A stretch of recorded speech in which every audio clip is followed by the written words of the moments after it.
ایک یہودی تھا، بلکہ یہودیوں کا عالم تھا. اس نے ایک دن حضرت بلال حبشی سے کہا کہ مجھے پتہ چلا ہے کہ آپ حضور کے مہمانوں کے لیے سارے بندوبست کرتے ہیں اور بعض اوقات آپ قرض بھی لیتے ہیں، تو میرے پاس کچھ اضافی پیسے پڑے ہوتے ہیں، مجھ سے قرضہ لے لینا. حضرت بلال نے کہا ٹھیک ہے، قرضہ اس سے لے لیا. ایک مقررہ میعاد، ایک وعدہ اس کے ساتھ طے ہو گیا. سیدنا بلال حبشی رضی اللہ تعالیٰ عنہ نے وہ پیسے لا کے مہمانوں پر خرچ کر دیے. ابھی اس وعدے میں نا پیسے لوٹانے میں کچھ دن باقی تھے. نبی کریم علیہ السلام، سیدنا فاروق اعظم، چند اور صحابہ مدینہ منورہ کے ایک چوک میں موجود تھے، تو وہ یہودی مطالبہ کرنے آ گیا. آپ کو میری پوری بات کی سمجھ آ رہی ہے؟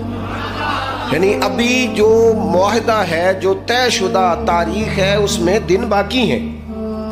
اس نے آ کے کہا میرے پیسے دیں. تو نبی پاک علیہ السلام نے فرمایا ابھی تو وعدے میں وقت باقی ہے. اس نے معاذ اللہ سخت باتیں کرنی شروع کر دی، سخت. اب آپ کے پاس دلیل بھی ہو، آپ سچے بھی ہوں، وعدے میں ٹائم بھی ہو، تو کسی کی سخت بات سنی جاتی ہے. اور جہاں بھائی وعدہ آئے گا تو دیکھی جائے گی تیری اتنی ضرورت. اب جب اس نے سخت بات کی تو سیدنا عمر فاروق نے تلوار پہ ہاتھ رکھا. حضرت عمر ہے نا، شیر ہے نا اللہ رسول کے، ہاتھ رکھا تلوار پر. نبی پاک علیہ السلام نے فرمایا عمر جلدی نہ کر.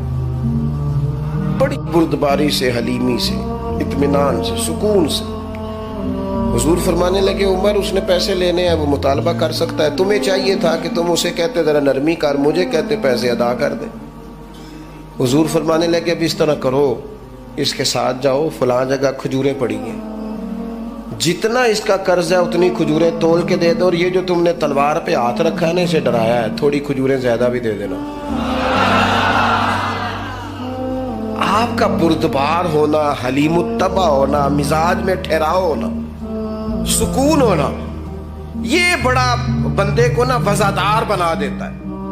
آپ ہر شخص کے لیول پہ اتر کر جھگڑا نہ کریں. میں نے دیکھا ہے سیانا بیانا آدمی بچوں کے ساتھ بحث کر رہے ہیں، سمجھدار آدمی ہو کے ایک نادان سے گفتگو کر رہا ہے. میں نے شاید پہلے بھی آپ سے کہا تھا کہ میرا ایک فتویٰ ہے، اس سے اختلاف بھی کیا جا سکتا ہے. میرا فتویٰ یہ ہے کہ میاں بیوی کے جھگڑے میں اکثر قصور میاں صاحب کا ہوتا ہے.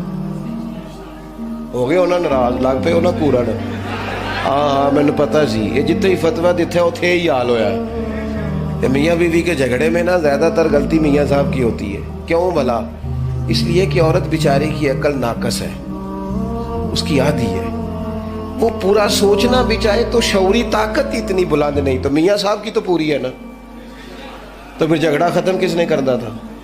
تو جی میاں صاحب آکھن تینوں آج ٹھیک کر کے ہی چھٹ رہے، تو یہ تو غلط بات ہے نا بھائی.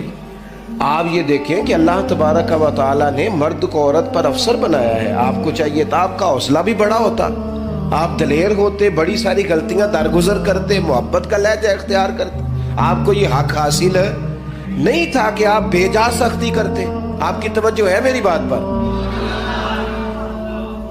نبی پاک صلی اللہ تعالی علیہ وسلم نے کمال بردباری کے ساتھ فرمایا کچھ زیادہ بھی. حضرت عمر ساتھ لے گئے، کھجوریں تول تول کے دی. حضرت عمر کہتے ہیں اب حضور کا حکم تھا، تھوڑی زیادہ بھی دی. لیکن وہ سیدنا عمر کے مزاج میں جلال تھا. فرماتے ہیں وہ مجھے کہنے لگا عمر ایک بات کرنی تھی. کہتے ہیں مجھے غصہ تھا، میں اس کو پر نرمی کر ہی نہیں رہا تھا. میں نے کہا جی کیا بات کرنی تھی؟ کھجوریں لے جائیں، آپ کا کام ہو گیا. کہتے ہیں وہ کہنے لگا عمر میرے دوست میرے اوپر سختی نہ کر، میرا مسئلہ سمجھ. میں نے کہا وہ کیا؟ کہنے لگا میں یہودیوں کا عالم ہوں، تورات جانتا ہوں. میں نے نا تورات میں آخری نبی اللہ کے محبوب علیہ السلام کی جتنی شانیں پڑھی تھی نا